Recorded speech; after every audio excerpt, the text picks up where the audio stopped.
გამარჯობათ, მე ვარ მიშამ შვილდაძე და ეს არის თითქმის ყოველდღე მიშამ შვილდაძესთან ერთად მესამეზე. თუ ვინმე ძალიან მოგენატრეთ, ესე იგი გუშინდელი გადაცემა გამოტოვეთ და შარშამდელი გახსოვთ. თუ არც გუშინდელი გინახავთ, არც შარშამდელი და დღეს შემომიერთდით, ჯიგრები ხართ. თუ საერთოდ ვერ მიცანით, კიდევ ერთხელ გამარჯობა, მე ვარ მიშამ შვილდაძე. ჩვენი გადაცემა გავა პირდაპირ ეთერში სამუშაო დღეებში, თუმცა ვითვალისწინებთ, რომ საქართველოს მოსახლეობის დაახლოებით 15% უმუშევარია და ვინც მათ შორის დიდი ხნით შეგახსენებთ, რომ სამუშაო დღეებია ორშაბათი, სამშაბათი, ოთხშაბათი, ხუთშაბათი და პარასკევი. როგორც ხედავთ, უკვე მეორე გადაცემაა და ჯერ ერთი დღეც არ ჩაგვიგდია. ასე რომ საკმაოდ დატვირთული გრაფიკით ვაგრძელებთ ჩვენს ყოველდღიურ პოლიტიკურ ლაზღანდარობას. სწორედ ამავე სიტყვებით, ყოველდღიური პოლიტიკური ლაზღანდარობა შეგვიძლია შევაფასოთ საქართველოს პარლამენტის მუშაობაც. პარლამენტში რუსული პროპაგანდისა და დეზინფორმაციის კვლევის ჯგუფი შეიქმნა. ქართული ოცნების დეპუტატმა ნინო გოგუაძემ განაცხადა, რომ ჯგუფის მუშაობა შემოიფარგლება 2 თვის ვადით. თუ კომისია ჩათვლის, რომ ეს არ არის საკმარისი ვადა გაგრძელდება. ამასთანავე ჯგუფი თავად განსაზღვრავს თავისი საქმიანობის გრაფიკსა და ფორმატს. იცით რას ნიშნავს ეს? რომ აფხაზეთის ავტონომიური რესპუბლიკის მთავრობას, ლეგიტიმურს ჩვენსას, კიდევ ერთი კონკურენტი გამოუჩნდა. რეალურად უსაქმურობაში.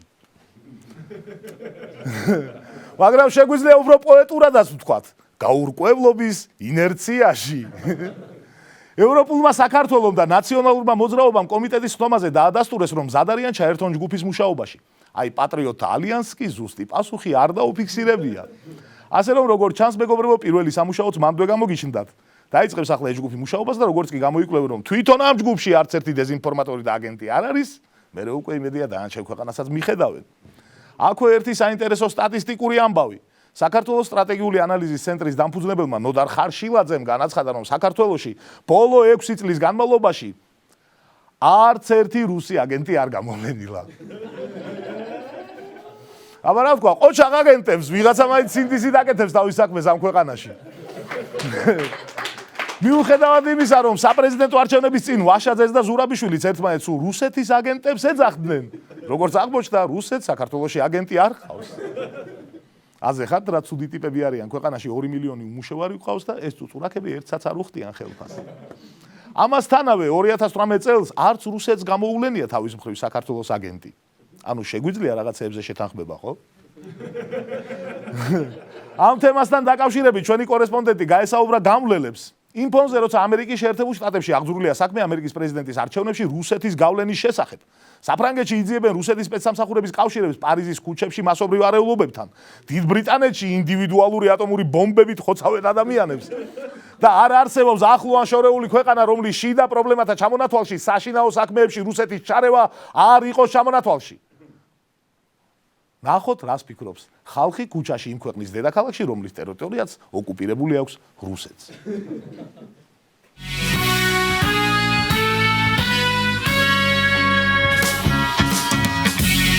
როგორ ფიქრობთ, ყავს თუ არა ქვეყანაში რუსეთის აგენტები?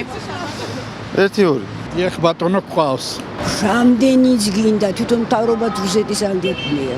კარში ნაციონალები ვინც არიან, პარლამენტში ყველა რუსეთის აგენტია რა. გონი ყავს. მაგის მეტი რა არის? არა მგონია. როგორ მოხდა, რომ ბოლო 6 წელიწადი არც ერთი მათგანი არ გამოგვივლენია? საკმაოდ კარგი აგენტები არიან. რა თუნდა რუსეთის აგენტები? ნახევარსაათში თუ რამეა, მთელ საქართველოს კი არა, მთელ ეს მთავრობაში უფრო მეტი არის და ვინ გამოავლენს მითხარით აბა ერთი. კონტაზე როცა კარგად მუშაობს, არავინ არ იცის. უფრო მეტი რესურსები აქვთ იმათ, აგენტი რომ შემოვიდეს საქართველოში, ვიდრე ჩვენ ეს აგენტი ვიპოვოთ.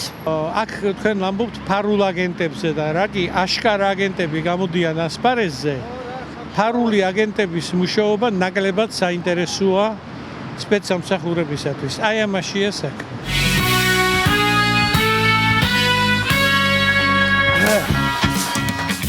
საკმაოდ სრულყოფილი შეფასება მოვისმინეთ ჩემი აზრით მოსახლეობისგან.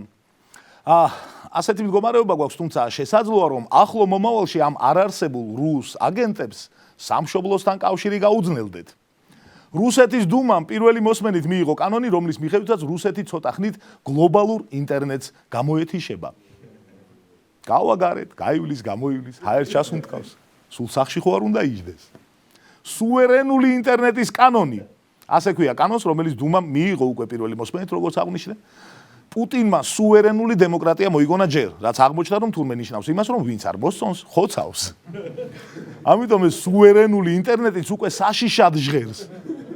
რუსული მთავრობის ეს გეგმა დემოკრატია სიტყვის თავისუფლების გამოხატვა ზოგადად ადამიანის უფლებებს საკმაოდ სერიოზულ საფრთხეებს უქმნის. რაც პრინციპში არანაირად არ განსხვავდება ინტერნეტიანი რუსეთის მდგომარეობიდან. ასე რომ არ გაგვიკვირდეს თუ ცოტა ხანში მსოფლიო რუკას ასეთი სახე ექნება. ამ თემაზე სასაუბროდ ჩვენ მოსკოვის ფილიალიდან სკაიპით ჩაგვერთვება ჩვენი სპეციალური კორესპონდენტი იგორი.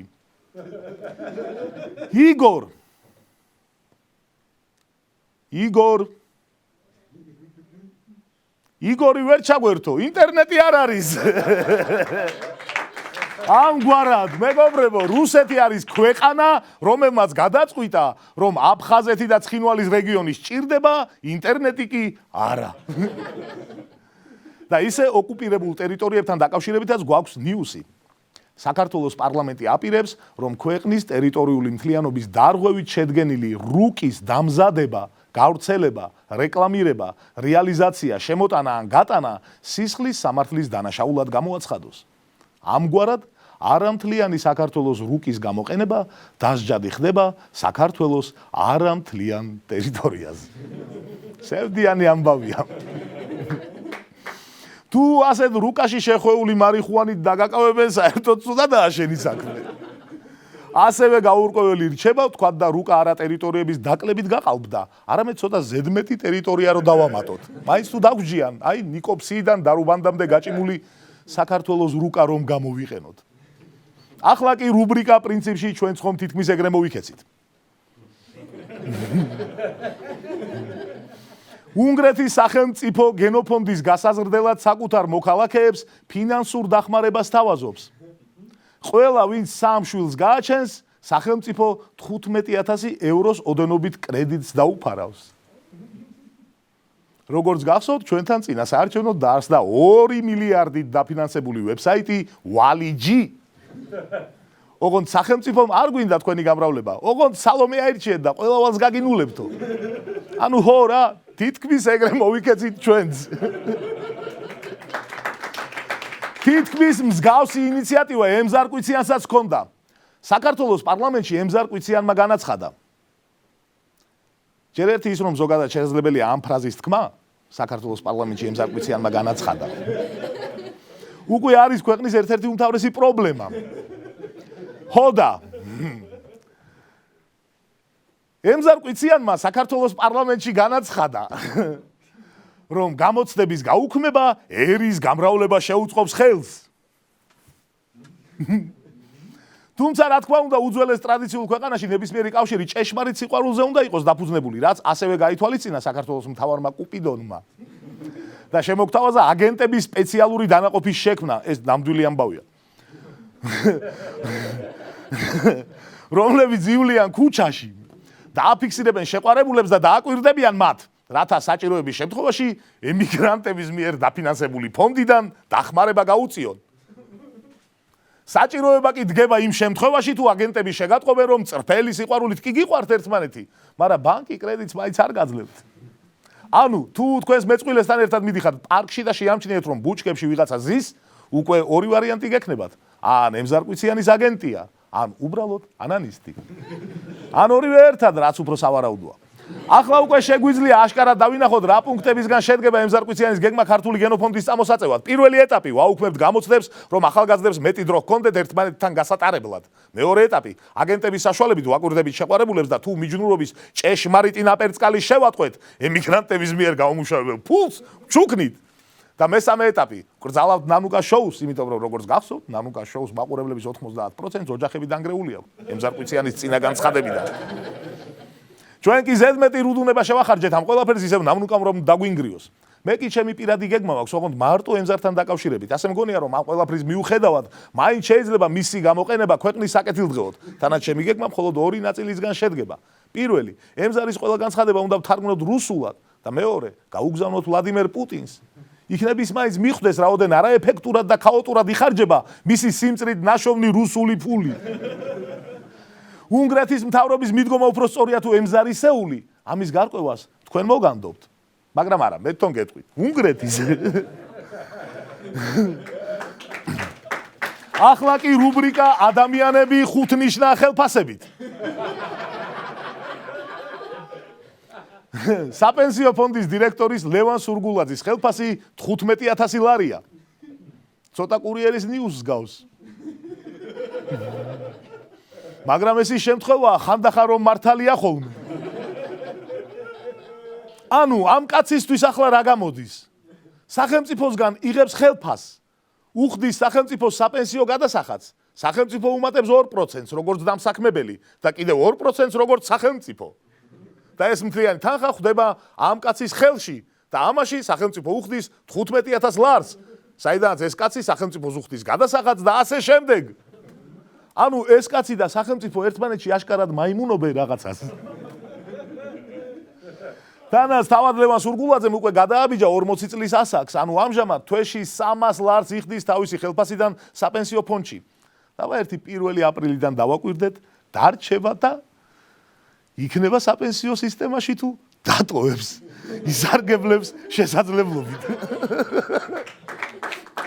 ახლა კი ულტრა მოკლე დღიური ლირიკული ანალიტიკა. თაში კალმახია, ფოთში კეფალია. უნდა მიგელოცათ ავტოკეფალი.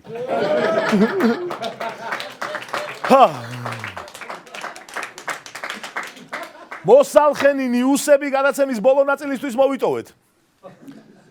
ერთ-ერთი ქართული კომპანია საფერავსა და რქაწითელს რკინის ქილებში გამოუშვებს, ლითონის. რასაც დიდი აზრთა სხვადასხვაობა მოყვა ხალხში. რადგან ზოგი მიიჩნევს, რომ ეს ჩვენი მეღვინეობის 8000 წლიანი ტრადიციის შეურაცხყოფაა. რა თქმა უნდა, ამ 8000 წლის განმავლობაში ქართული ღვინო ჩუხჩუხებდა ქვევრებში, ყანწებში, ჭიქებში, კრამიდზე, ფეხსაცმელში, მიწაში ამოთხილ ორმოში, თოფის ლულაში, ბლენდერში, ჩართულ ბლენდერში, ღორის თავში, საქონლის თავში, სხვა სულიერი არსებების თავებში და აბა ამ ყველაფრის მერე ალუმინს როგორ ვაკადრე? არა და არა ასანერვიულო ეს ამბავი, დაალევთ იმ ხიარულებ დაიძინებთ მეორე დილით კიდევ ჯარჯში ჩააბარებთ ამ ხილებს და პახმელიაზეც გამოხვალთ ბიჭები. თან კეიფისასაც ბევრი არაფერი შეიცვლება დალევის შემდეგ თავზე გადამტროვის ნაცვლად თავზე გადავაჭეჭყავთ. მაგრამ თუ მაინც და მაინც ტრადიციების დაცვაზე წავიდა საქმე, არც აქაა საჭირო პანიკა. ქილას ცოტას მიღუნავ, მოღუნავ და უკვე ყანწია. ანა ზარფეშა ეს უკვე თქვენი ლითონით ძერწვის უნარებზეა დამოკიდებული. და ბარემ ერთი ულამაზესი სადღეგრძელოს ფორმატსაც შემოგთავაზებთ. ესე უნდა თქვა. ამ ცივი ალუმინით და თბილი გულით და მერე მიაბი რაც გინდა. ბარემ ლითონებზე ვსაუბრობდა საქართველოს ჟეშტის ლედიმ ირმა ინაშვილმა. განაცხადა, პროკურორად დამნიშნეთ და მიშას ჩამოვიყვანო. და მართლაც თუ დანიშნეს, მერე ირმა კი არა, ხალხი ჩამოიყვანს მიშას. და არა, არ გვინდა ირმა. მით უმეტეს რომ თითქოს რაღაც პატარ-პატარა ძვრები იკვეთება ნატოსთან ურთიერთობაში. და ნუ გავანოლებთ შანსებს ბოლომდე. ამერიკის შეიარაღებული ძალების ყოფილი მთავარსარდლის გენერალი ბენ ჰოჯესის განცხადებით, ნატომ მომავალ სამი-ძე საქართველოს ალიანსში უნდა მიიწვიოს. ტაშით მივეგებოთ ამ განცხადებას. ნატოში თუ არა თვითონ სამი-ძე მაინც მიგვიწვიონ, ქალაქს დავათვალიერებთ. მაგრამ თუ გვეღირსა და მართლა ასე მოხდა, იმედია ბიზნეს მთავრობა იმერულ ხასიათს არ გამოამჟღავნებს და არ დაიწყებს, არა ბატონო, იყოს არ გვინდა, ჯერ თქვენ მიბძანეთ, რა ვაგეკადრება და ეგეთები. მით უმეტეს სხვა პატარა ქვეყნებს უკეთესი დღე უდგათ. თეთრი შურის დღიური დოზა ჩვენს გადაცემაში. 6 თებერვალს ბრიუსელში ნატოსა და მაკედონიას შორის ხელი მოეწერა შეერთების პროტოკოლს. და მალე მაკედონია ნატოს წევრი გახდება. რას ნიშნავს ეს საქართველოსთვის? ჩვენ რა დავაშავეთ და რა არ დააშავა მაკედონია? და საერთოდ რა პონტია მაგის დედავატირე?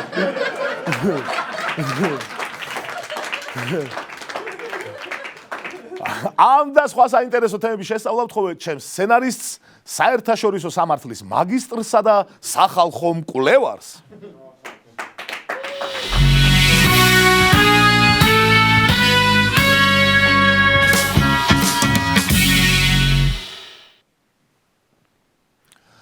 მაშასე გიორგი ჯავახაძე.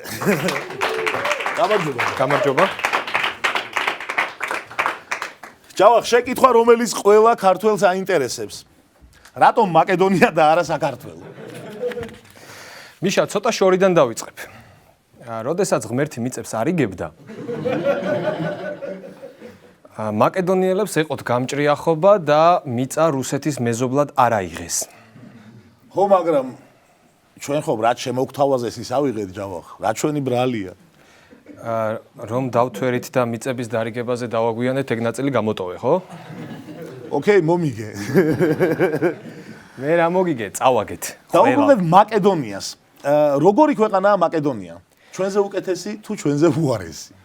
მიშა, მაკედონია არის პატარა ქვეყანა, 25,000 კვადრატული კილომეტრი ტერიტორია, 80% კონტროლირებადი ტერიტორიითაც კი, ორჯერ უფრო დიდი ქვეყანა ვართ ვიდრე მაკედონია. 2,100,000 მოსახლეობა, მაგრამ GDP $16,000 ერთსულ მოსახლეზე. $5,000 მეტი ვიდრე ჩვენ. ზღვაზე გასასვლელი არ აქვთ. ოკეი. ერთმორწმუნეები ვართ, მაგრამ მიუხედავად იმისა, რომ ერთმორწმუნეები ვართ, კალათბურთის გარდა არაფერში უწყენინებიათ ჩვენთვის. ხო, მაგრამ კალათბურთის წყენა მე მახსოვს. დემოკრატიის ინდექსით ოდნავ ჩვენზე ზემოთ არიან, მაგრამ ბიზნესის კეთების რეიტინგში ჩვენ ვართ მე-6 ადგილზე და მაკედონია მე-10-ზე. ფეხბურთში კი ორივე ვართ ერთა ლიგის დე-დივიზიონში, სადაც დიდი შანსია, რომ ფინალში შევხვდეთ ერთმანეთს და ამ მატჩმა გადაწყვიტოს ევროპის ჩემპიონატზე ჩვენ გავალთ თუ მაკედონია. რა მაგარია სამყარო, რომ ჩვენ და მაკედონია რამდენ სივრცეში და რამდენ სიბრტყეში გვაქვს კონკურენცია ერთმანეთთან თურმე. კარგი, ნატოში შეგვასწრეს ევროპის ჩემპიონატზე ჩვენ უნდა ვაჯობოთ. რა სირთულეები დაძლია მაკედონიამ ნატოსკენ მიმავალ გზაზე? მაკედონიის ნატოში გაწევრიანებას ვეტოს ადებდა საბერძნეთი. მოგეხსენებათ, საბერძნეთს აქვს რეგიონი სახელად მაკედონია და საბერძნეთი მოითხოვდა სახელმწიფო მაკედონიისგან შეეცვალა სახელი, იმიტომ რომ საბერძნეთი მიიჩნევდა, რომ თეორიულად მაკედონიას შეიძლებოდა გასჩენოდა პრეტენზია, ტერიტორიული პრეტენზია რეგიონ მაკედონიის მიმართ.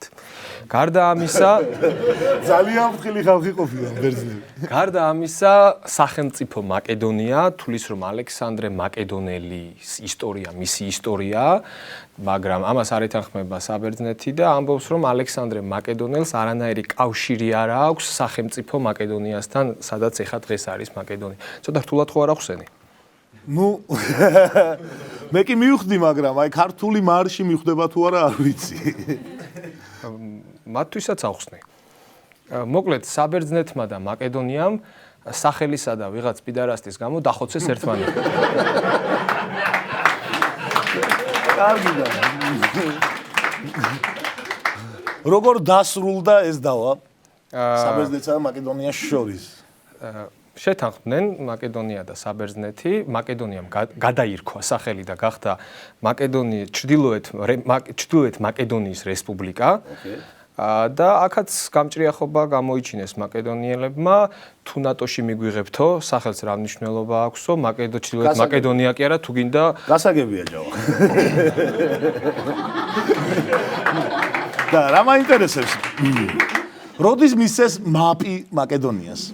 მოდი ამაზე საუბარი არ გვინდა. როგორ არ გვინდა? საინტერესოა. მოდი ნუ შევეხებით ამ თემას. რა არის ამაში დასავალი ვერ ხვდები?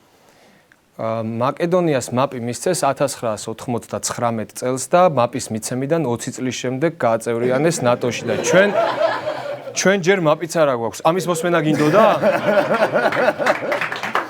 კარგი. ამის მოსმენა არ მინდოდა. მაგრამ ჯობია მწარე სიმართლე ვიცოდეთ. რუსეთის პოზიცია როგორია მაკედონიის ნატოში გაწევრიანებასთან დაკავშირებით? რუსეთი არის ძალიან გაბრაზებული ბელგრადში ვიზიტისას, თორსტორად მახსოვს, ბელგრადში იყო ეს ვიზიტი. ვლადიმერ პუტინმა განაცხადა, რომ მაკედონიაში მაკედონიური იდენტობის ფუნდამენტის გადახედვა დაიწყო ნატოში შესასვლელადო. ანუ უფრო მარტივად რომ ვთქვათ, მაკედონიელობას გართმევენო ამ კამპანიას აძლიერებენ მაკედონიაში. და საქართველოსთვის რა დადებითი ეფექტი შეიძლება ჰქონდეს მაკედონიის ნატოში გაწევრიანებას? რა თქმა უნდა, კარგია საქართველოსთვის ნატოს გაფართოება, რაც უფრო აღმოსავლეთით გაფართოვდება ნატო და რაც უფრო მოგვიახლოვდება ნატო, მით უკეთესი ჩვენთვის, რა თქმა უნდა. მოკლედ, ძალიან კარგი სიგნალია და ყველაფერს რომ თავი დავანებოთ, ბოლოს და ბოლოს მაკედონია გახდება ნატოს წევრი პირველი სახელმწიფო, რომელსაც ძველით ახალი წელი აქვს. ანუ შესანიშნავი ამბავია ორმაგი ქეების მოყვარულებისთვისაც ღია ნატოს კარი. ამ ზომიერად ოპტიმისტურ ნოტაზე დაგემშვიდობები ჯავახ. ერთს დავამატებ. სანამ დავამშვიდობები, ჯერ არ არის მაკედონია ნატოს წევრი, მოგეხსენებათ, საჭიროა რომ რატიფიკაცია მოხდეს, ანუ ნატოს წევრმა 29 სახელმწიფომ შიდა პროცედურების გათვალისწინებით, ყველამ ცალ-ცალკე თავის ქვეყანაში უნდა მოახდინოს რატიფიკაცია იმ პროტოკოლის, რომელიც ვახსენეთ, და ეს რატიფიკაციის პროცესი რომ დასრულდება, ამის შემდეგ გახდება მაკედონია ნატოს წევრი. ანუ რუსეთს ჯერ კიდევ აქვს 1 წელი იმისთვის, რომ დაბომბოს მაკედონია, ან მაკედონიაზე გაბრაზებულმა ჩვენზე ან უკრაინაზე იყაროს ჯავრი. ამ ზომიერად პესიმისტურ ნოტაზე დაგემშვიდობები მაშინ ჯავახ. მადლობა. დიდი მადლობა. ჩვენ კი ძვირფასო მეგობრებო, სანამ წევრობას მააფს ან რამეს მაინც მოგცემენ, მოდით ცოტახანი ჩვენი კულტურით სიამაყეს გადავაყოლოთ გული. როგორც აღმოჩნდა, ღვინის აკვნობის გარდა სხვა რაღაცეების აკვნობაზეც შეგვიძლია პრეტენზიის ქონა. აი თუნდაც შარშან საქართველოში უძველესი თაფლი აღმოაჩინეს, რომელიც აქამდე ეგვიპტეში აღმოჩენილ თაფლზე 2000 წლით ძველია.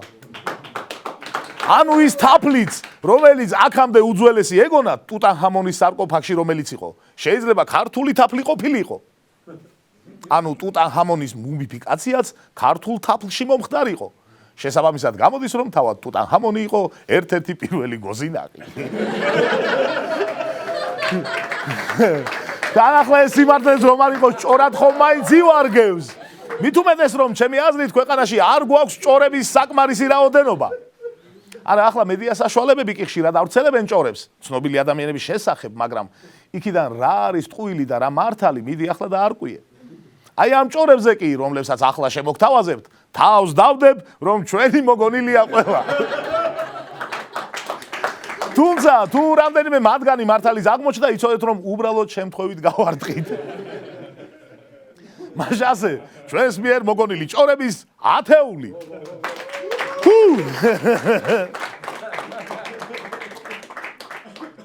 ჭორი ნომერი პირველი.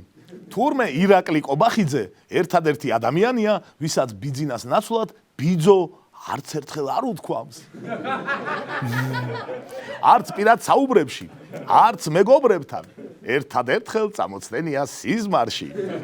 ოღონდ ამ სიზმარსაც ვერავის ვერ უყვება თურმე. და საიდან გავრცელდა ეს ჭორი, არავინ არ იცის.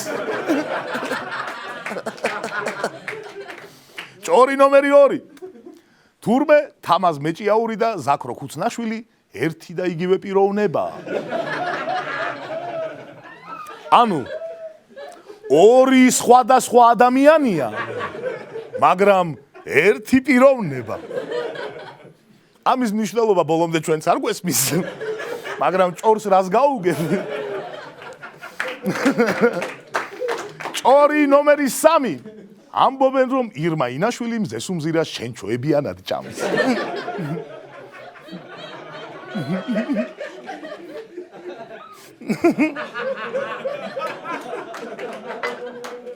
ასორებს ჭორაობა.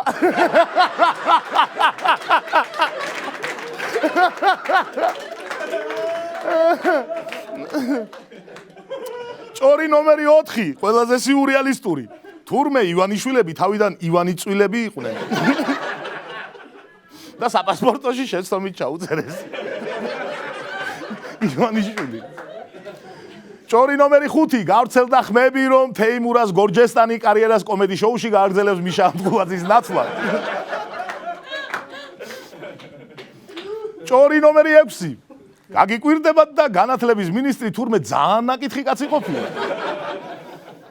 ჭორი ნომერი 7 სალომე ზურაბიშვილმა რომ ახლობლები და ნათესავები დაასაქმა, თურმე მართლა პროფესიონალები ყოფილან ისინი.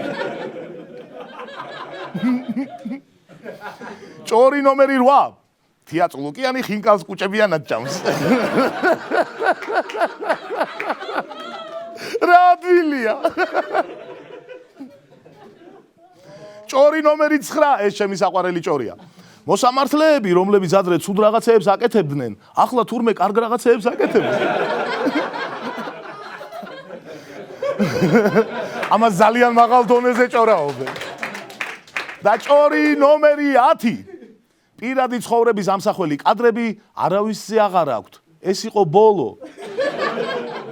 მორჩა. ბოლო კადრებიც და ბოლო ჭორიც ეს იყო. და გადაცემის ბოლოც დღეისათვის ღმერთმა დალოცოს და გააბედნიეროს M კვადრატი და ყველა დეველოპერული კომპანია. ჩვენ არავის არაფერს ვერ ჩით, უბრალოდ გიყვებით რეალურად მომხდარ ამბებს და არაფერს გიმალავთ. დღეს ჩემპიონთა ლიგა იწყება, რომელიც ძალიან მნიშვნელოვანი და საინტერესო ტურნირია. ფეხბურთში ისეთივე მნიშვნელოვანი და საინტერესო, როგორც 6 ერის გათამაშება რაგბიში, რომლის ყურებაც მესამე არხის ეთერში შეგიძლიათ. ოღონდ ორ კვირაში. მანამდე კი გვიყურეთ მესამეზე ჩვენ და ჩვენს დილის და შუადღის გადაცემებს თითქმის ყოველ დღე. ხვალამდე.